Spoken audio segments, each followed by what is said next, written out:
Perspective. That is my word of the day. And I'm quite sure I've probably used this word before, but I am going to bring it to you today a little bit differently. I was doing a conflict resolution workshop for an organization that I coach, and we were talking about the FPF approach as it relates to conflict resolution. And the P in FPF is perspective.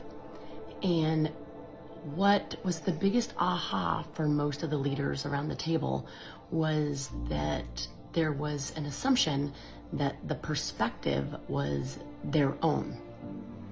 And as you can about imagine, that's not the perspective that I am talking about. The perspective that I'm talking about is the other person.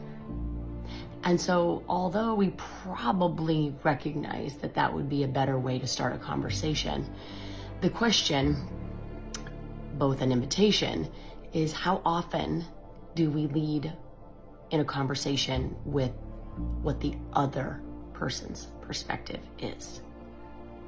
Or how often do we just start with our own?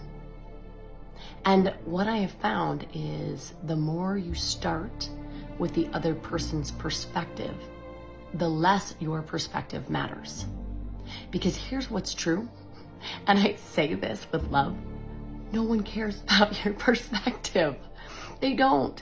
Guess what they care about? They care about their perspective. So let's start there.